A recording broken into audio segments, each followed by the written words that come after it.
पारिवारिक मामलों और पति पत्नी के विवादित मामलों में माननीय उच्चतम और उच्च न्यायालय की ओर से एक नई पहल की शुरुआत की गई है। अब ऐसे मामलों में पहले थाने पर काउंसलिंग कराई जाएगी, जिसके बाद मुकदमा पंजीकृत किया जाएगा। किस तरीके से पूरी प्रक्रिया को अंजाम दिया जाएगा, आइए आपको दिखाते हैं इस खबर के जरिए। आमतौर पर जनपद के ही नहीं बल्कि प्रदेश के सभी थानों में अधिकतर मामले परिवार और पति पत्नी के विवाद के सामने आते हैं। जब थाने पर मुकदमा पंजीकृत होता है, उसके बाद मामला न्यायालय पहुंचता है। न्यायालय में लंबे समय तक ज़्यादा मामले होने के चलते मामला विचाराधीन बना रहता है। ऐसे में माननीय उच्चतम न्यायालय और उच्च न्यायालय ने एक नई पहल की शुरुआत की है।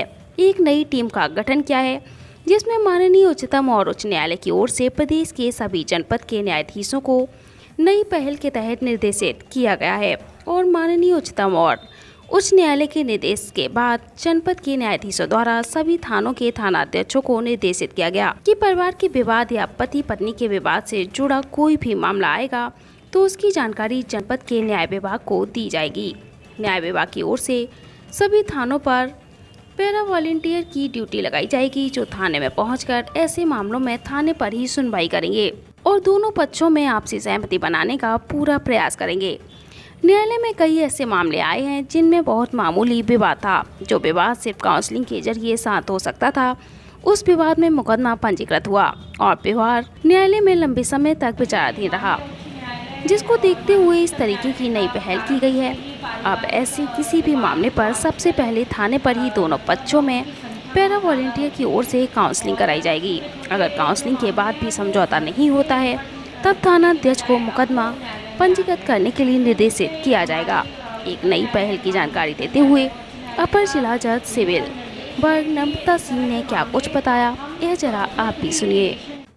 माननीय उच्च न्यायालय और माननीय उच्चतम न्यायालय का प्रारंभ से ही पारिवारिक विवाद जो आजकल मतलब उनकी संख्या बहुत ज़्यादा हो गई है और छोटे छोटे जो मामले हैं वो घर में निपटने के बजाय अब वो न्यायालय में आ गए हैं।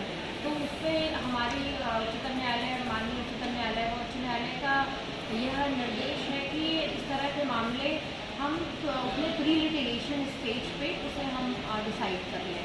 जैसे इसके लिए हमें जो मानक प्रदान किए गए उसमें थानों पे जैसे एफआईआर दर्ज हो गई है, तो उसमें हम एफआईआर दर्ज होने के पूर्व जो भी थानाध्यक्ष हैं उनके लिए डायरेक्शन है कि जब आपके सामने कोई पारिवारिक मैटर आ रहे हैं जिसमें कि आपको लगता है कि आप उसको सुलह के आधार पर डिसाइड करवा सकते हैं, तो आप एफआईआर दर्ज करने के पहले थोड़ा एक आपको एफर्ट करनी है कि उनको समझाया जाए कि अगर ऐसे मामले हैं जिनका कि आउट ऑफ द कोर्ट आप सेटलमेंट कर सकते हैं, तो उसमें आपको एफआईआर दर्ज करने की भी आवश्यकता नहीं होगी और वो मैटर वहाँ डिसाइड हो जाए।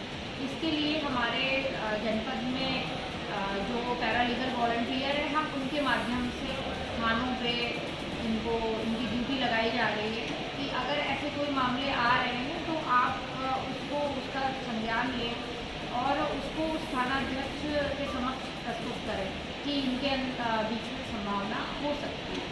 तो एक प्रयास है कि फैमिली मैटर्स को हम लोग बाहर ही कॉम्प्रोमाइज़ के आधार पर डिसाइड करें, जिसमें कि ये मैटर्स हैं कोर्ट में आएंगे फिर ये मतलब इनके साथ में कई सारे मुकदमे फिर बढ़ते रहते हैं।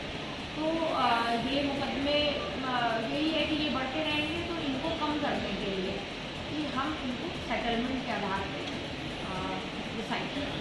इसके लिए एक पहल की गई है माननीय उच्चतम न्यायालय, माननीय उच्च न्यायालय की तरफ से, और हम लोग उसको एग्जीक्यूट कर रहे हैं।